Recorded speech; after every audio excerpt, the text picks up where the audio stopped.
Assalamualaikum warahmatullahi wabarakatuh. Kali ini kita bertemu dalam segmen Hauzi Talk.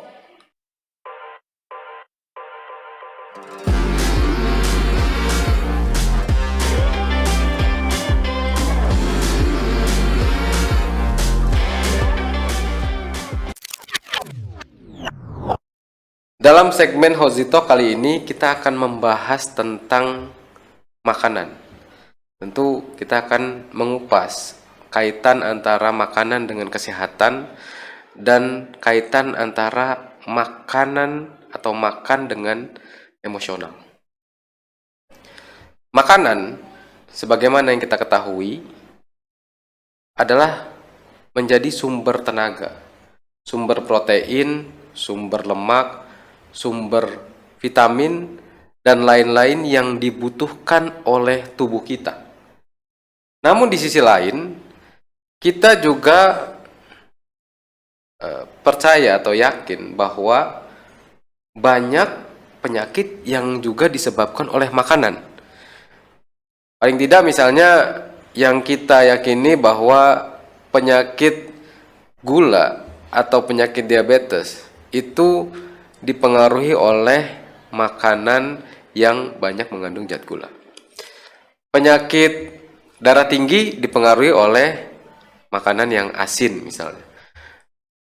Penyakit kolesterol, penyakit stroke, penyakit jantung itu turut dipengaruhi oleh makanan-makanan yang berlemak. Nah, lalu apa sebenarnya yang menyebabkan makanan itu menjadi sumber penyakit? Apakah benar karena jenisnya?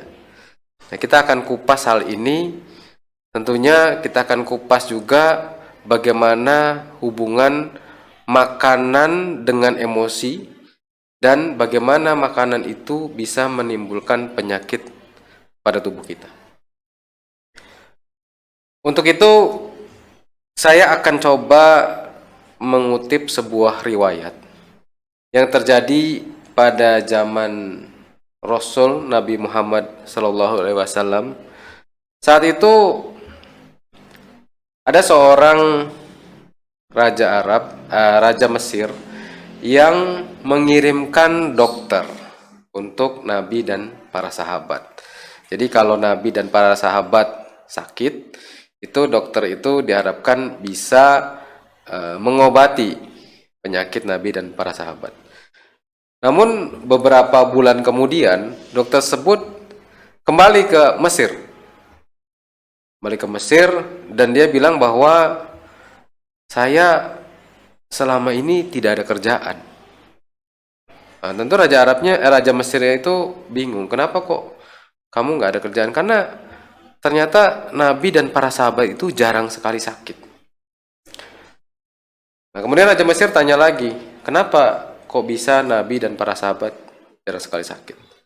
Kata dokter itu, Nabi bilang bahwa sesungguhnya aku dan para sahabat jarang sakit karena kami adalah termasuk kaum yang tidak makan kecuali lapar dan berhenti makan sebelum kenyang. Nah, jadi ternyata di samping dari jenis makanan, ternyata cara makan atau ternyata saat makan itu juga penting. Bahkan menurut Nabi, justru yang membuat Nabi dan para sahabat itu tetap sehat adalah karena makan di saat lapar dan berhenti makan sebelum kenyang. Tentu nasihat Nabi ini masih sangat relevan kita terapkan di zaman sekarang. Karena seringkali kita ini makan di saat tidak lapar. Seringkali kita juga makan padahal sudah kenyang. Nah, misalnya gini. Sebagai pekerja, tentu kita punya jam makan siang itu jam 12 sampai jam 1 siang. Nah, entah kita saat itu sudah lapar atau belum lapar, kita merasa dituntut untuk makan. Kenapa? Karena kita khawatir kalau kita tidak makan pada jam segitu, itu maka kita tidak punya lagi kesempatan untuk makan siang. Nah, atau misalnya kita juga kadang-kadang makan malam, misalnya jam 7. Itu bukan karena lapar, tapi karena takut. Kalau tidak makan malam, kita nggak bisa tidur karena merasa kelaparan. Atau takut misalnya kalau tidak makan malam, kita kebangun malam-malam karena merasa lapar. Nah, jadi ternyata ada hal-hal lain yang mempengaruhi proses makan kita selain dari rasa lapar, yaitu rasa khawatir, rasa takut, dan lain sebagainya.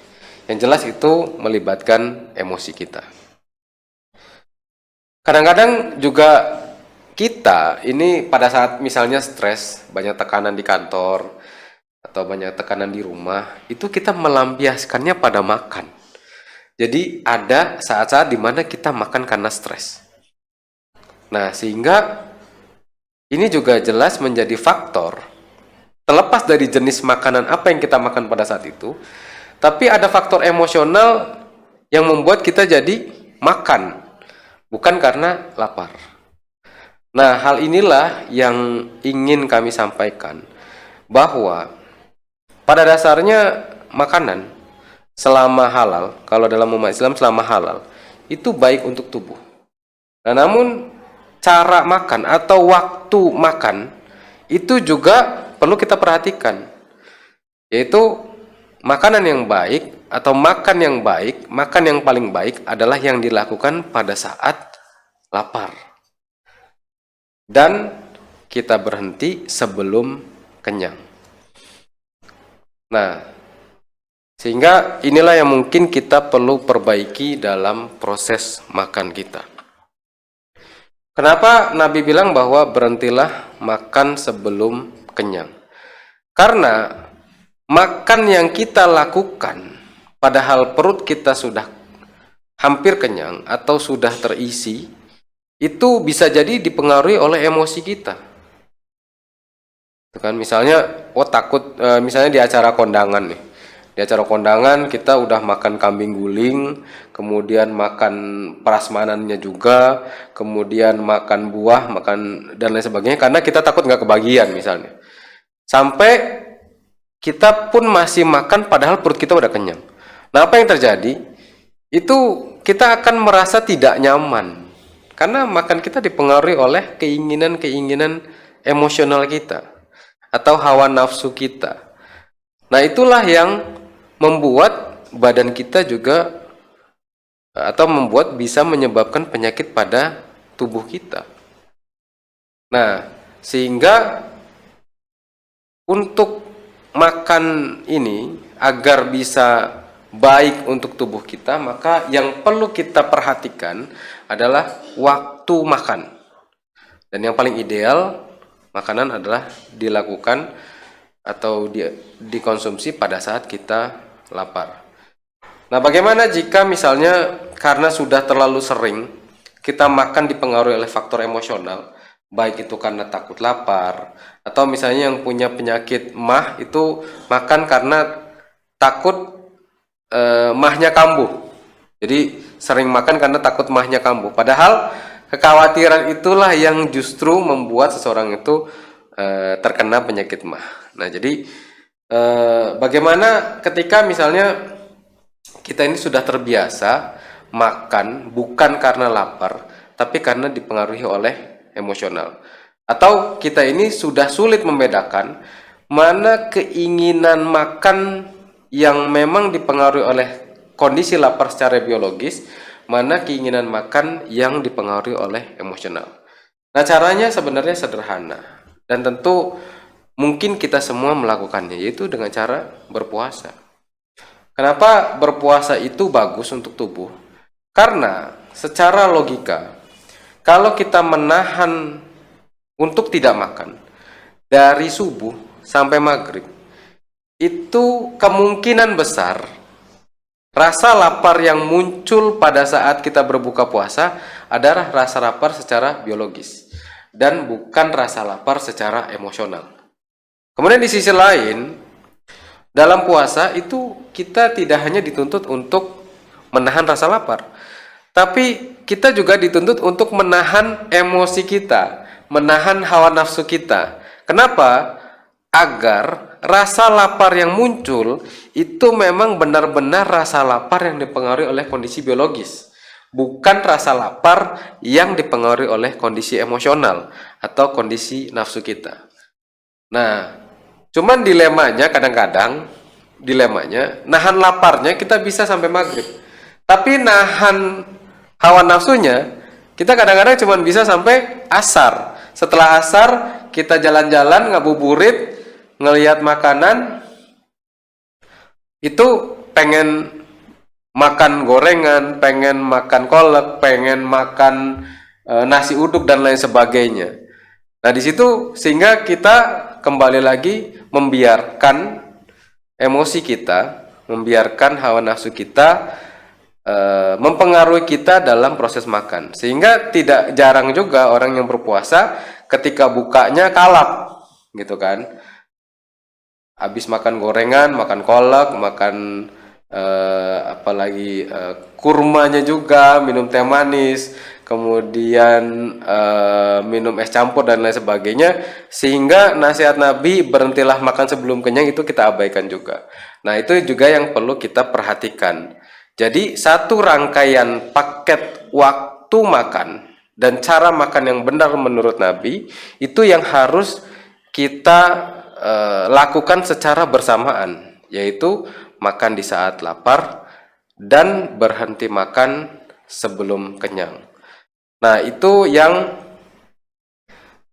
bisa kita sharing pada kesempatan kali ini, bahwa terlepas dari jenis makanan yang menurut pengetahuan umum atau menurut medis baik atau buruk bagi tubuh kita, namun ada hal yang lebih esensial dari makanan itu sendiri, yaitu waktu makan dan cara makan, di mana yang paling ideal waktu makan adalah di saat kita lapar, dan cara makan yang paling ideal adalah bagaimana kita bisa berhenti makan sebelum kenyang.